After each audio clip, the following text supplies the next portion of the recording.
Hello and welcome back to Rage Gaming in a new Baldurs Gate video. Today I'm back with a specific topic video Josh requested I make. He asked me to make a video specifically about spells.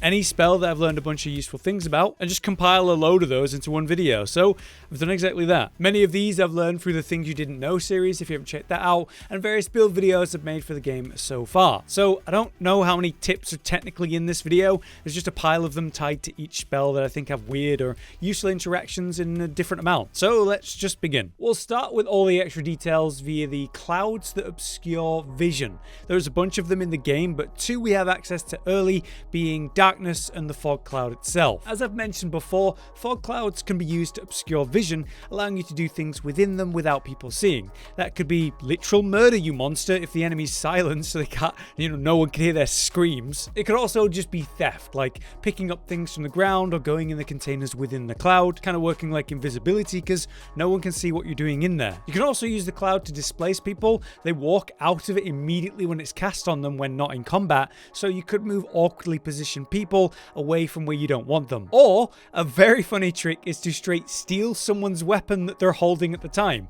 You could cast like command drop on a target, pause the time with turn-based control, drop a cloud on them so no one can see what's going on, and then just walk in and steal the weapon before they pick it back up. It's kind of insane. One brilliant detail about specifically fog cloud compared to darkness is that it doesn't obscure vision in terms of ranged attacks. So you can actually shoot into that cloud no problem. That means you can drop it on a bunch of enemies and then range them with spells or, ranged attacks super effectively while they might be busy trying to get out, or just taking the fact that you have advantage on them through that method. So quite potent. Meanwhile, if you use darkness, you will need, say, Devil's Sight via the Warlock feature to be able to see through it, but that also means you can use darkness to protect yourself from ranged attacks or spells by being inside the darkness yourself and avoiding the casters or rangers actually being able to accurately shoot you. So there's quite a few ways to use obscured vision, and these are just all the ones I could compile from my own knowledge, but I'm sure there are more. Next, we have a ton of awesome things you could do with another very early game spell, Grease. So the obvious use of Grease, I think, is actually quite underrated in general gameplay. The core function is to, apply grease, which makes people fall over. And that never falls off in terms of relevance and value throughout the whole game. Prone enemies who are knocked down are great because you have advantage when you're attacking them. Take any corridor in the game, of which there's going to be many, and apply grease, and stand on one side of it. The enemies will have to run through it to get to you, and any that make it to you, you can push them back in. Getting through grease actually slows you down, so the enemies that are moving through it will often activate dash just to make it to you, which means they waste a turn and just get to you vulnerable. Or if, say, they fall down, they might have to use an action to get up, which is very strong when dealing with melee enemies. It also works for casters though, because say a caster is concentrating, they have to deal with the strength check not to fall over, and casters never have any of that, so it's very good for breaking concentration too. Also, obviously you can set fire to the grease, which would be a nice pop of AoE, but it's not a lot of damage, so maybe more useful in the early game. But then you could also spread that fire that exists now by casting more greases around, spreading the range of it, which is interesting. But a lot you can do with grease, and it's something I feel I've definitely underused in my own gameplay, especially early game. Alright, so now it's time to talk about size and shape. As I've talked about in the Things series, Disguise Self is a very useful and kind of underrated spell for general open world interaction. Obviously, you can turn yourself into a different race, maybe one that's more suited to the situation. Githyanki are generally horrible to other races and slightly nicer to their own, so that's an option for different dialogue options. But if you turn yourself small, you can then fit into smaller places that I've said many times before. You can also combine that with that other spell where you can enlarge, or in this case reduce yourself, making yourself even smaller to fit through the smallest gaps, because it does stack. This type of thing is actually handy, as I've also explained in the past, when dealing with, say, strength checks to reach certain jumps and areas, especially in the early game when that comes up more. Many times in a game, you'll have a couple people in the party who can make that jump and a couple who just can't, and it's annoying. You could take the person with higher strength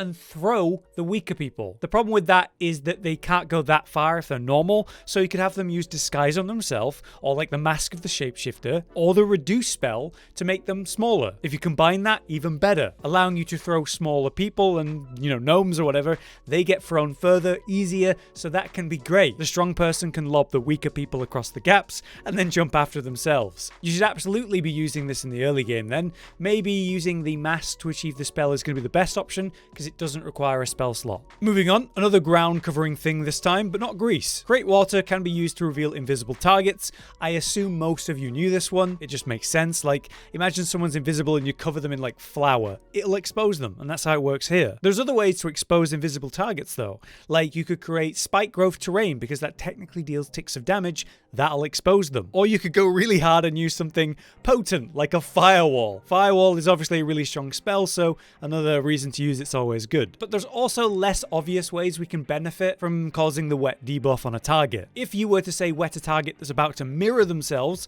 like create illusions such as Anti-Ethel in both Act 1 and 3, we'll just place water on her before she tries that, and the real one will then be wet. When she spawns the illusions, they won't be, and that'll expose her. She does the same trick twice in Act 1 when she tries to turn herself into Mayrina, so you don't know who to attack, so again that could reveal her. Though admittedly you can just examine all the different versions of Ethel and you'll see the one that actually has all the buffs she's used is the real one. There's also another way you can generate water in a weird way using Chromatic Orb. One of the best level spells of the game surely is the orb for its versatility. For example, if you use the Lightning Orb, it's going to sort of pop the area in electrocution and lightning on the spot. Mechanically though, because it's a video game, they need water for that to actually work, so it seems they've just attached the create water effect to wherever you place the lightning orb to make that possible in the video game. So technically, using a lightning orb is an alternative way to generate water on a location, so that could be helpful too. Lastly for this video, I want to quickly mention Sanctuary. I covered how insane this spell is in my control focus support build video. You can check that out if you're interested. But yeah,